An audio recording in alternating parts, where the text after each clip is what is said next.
रामायण में वैसे तो कई भावुक कहानियां हैं, लेकिन राम का अपने ही बेटों से मिलना शायद सबसे ज्यादा दिल को छू लेने वाला प्रसंग है। तो चलिए आज इसी अद्भुत पल की गहराइयों में उतरते हैं। जरा सोच कर देखिए, एक ऐसा राजा जिसने बड़ी बड़ी लड़ाइयां जीती हों, उसकी सबसे बड़ी चुनौती, सबसे मुश्किल परीक्षा अपने ही बेटों के सामने हो, और वो भी तब जब वो उन्हें पहचानता तक नहीं। सच में यही इस कहानी का सबसे भावुक पहलू है। अच्छा, इस मिलन की अहमियत को समझने के लिए हमें थोड़ा पीछे चलना होगा, राम के जीवन के उस दौर में जो सालों तक दुख और पीड़ा से भरा हुआ था। अपने परिवार से बिछड़ने का जो दर्द था ना, वो एक भारी बोझ की तरह उनके दिल पर था। और यही वजह है कि जब ये पुनर्मिलन होता है तो वो इतना जबरदस्त होता है। तो फिर ये सब शुरू कैसे हुआ? कहानी की शुरुआत होती है एक बड़ी ही दिलचस्प घटना से। राम की सेना, जो अजय मानी जाती थी, दो छोटे रहस्यमयी योद्धाओं से हार जाती है। अब ये जानने के लिए कि आखिर ये हैं कौन, राम खुद ऋषि वाल्मीकि के आश्रम की ओर चल पड़ते हैं। और देखिए, किस्मत का खेल देखिए। राम को इस बात का जरा भी अंदाजा नहीं था कि वो असल में अपने ही बच्चों का सामना करने जा रहे हैं। उनके लिए तो वो बस दो वीर बालक थे जिन्होंने उनकी विशाल सेना को चुनौती देने की हिम्मत की थी। तो जब राम आश्रम पहुंचे तो उन्होंने देखा कि सामने दो बालक खड़े हैं। उनके चेहरों पर गजब का आत्मविश्वास था और आंखों में एक दृढ़ निश्चय। ऐसा लग रहा था मानो वो किसी भी चुनौती के लिए तैयार हो। राम ने उनसे सीधे सीधे पूछा, कौन हो तुम दोनों? और तब लव ने जो जवाब दिया उसने सब कुछ बदल दिया। उन्होंने कहा, हम वन देवी की संतान हैं। ये बस कुछ शब्द थे, लेकिन इन शब्दों के पीछे एक बहुत बड़ा राज छिपा हुआ था। वन देवी, ये नाम सुनते ही राम के दिल में जैसे एक हलचल सी मच गई। ये नाम, ये तो उन्हें बहुत जाना पहचाना लगा।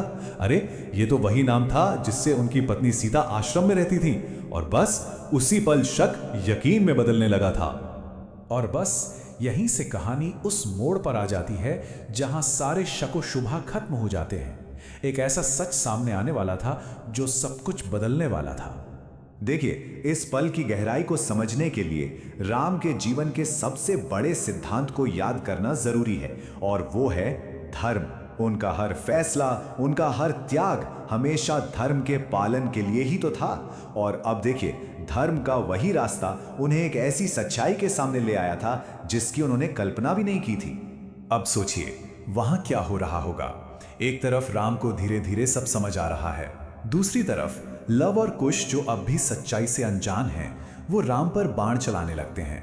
और ठीक ठीक उसी पल जब स्थिति सबसे ज्यादा तनावपूर्ण थी, वहां ऋषि वाल्मीकि आ जाते हैं। और फिर ऋषि वाल्मीकि उस रहस्य से पर्दा उठाते हैं जिसने सबको उलझन में डाल रखा था।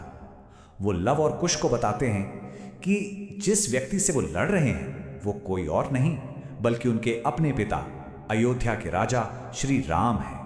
ये सुनते ही मानो सब कुछ थम सा गया। सालों का दर्द, वो बिछड़ने की पीड़ा, वो अकेलापन, सब एक पल में पिघल गया।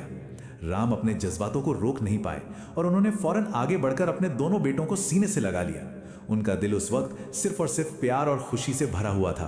तो ये जो पल था, ये सिर्फ एक मुलाकात नहीं थी, ये तो सालों की पीड़ा का अंत था। ये भावनाओं का एक ऐसा सैलाब था जहां दुख की जगह अब सिर्फ आनंद और सुकून ने ले ली थी। राम का दिल, जो इतने सालों से दुख और पीड़ा के बोझ तले दबा हुआ था, वो एक ही पल में एकदम हल्का हो गया।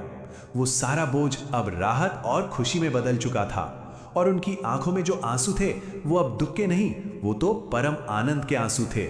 चलिए अब इस कहानी के व्यक्तिगत पहलू से थोड़ा आगे बढ़ते हैं और इसके गहरे मतलब को समझते हैं, क्योंकि ये सिर्फ एक परिवार का मिलन नहीं था, इसका मतलब कहीं ज्यादा बड़ा और गहरा था। असल में ये पुनर्मिलन कई गहरे संदेश देता है।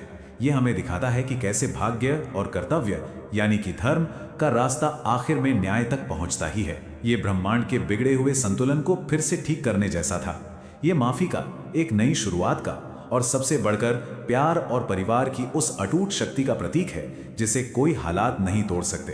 तो ये पुनर्मिलन हमें एक बहुत जरूरी बात सिखाता है कि धर्म का रास्ता, हाँ, वो मुश्किलों से भरा हो सकता है, लेकिन अंत में जीत हमेशा उसी रास्ते पर चलने वालों की होती है। इस एक पल ने सिर्फ राम को ही नहीं बल्कि पूरे परिवार को सुकून दिया। ये सीता के बरसों के कष्टों का अंत था और राम के जीवन में एक ऐसे नए दौर की शुरुआत जहां अब दुख का कोई साया नहीं था। और आखिर में ये कहानी हमें एक बहुत गहरे सवाल के साथ छोड़ जाती है कि अपने धर्म और कर्तव्य को निभाने के लिए कोई भी बलिदान कितना बड़ा हो सकता है। ये एक ऐसा सवाल है जो राम के संघर्ष को हम सबके जीवन से कहीं ना कहीं जोड़ देता है।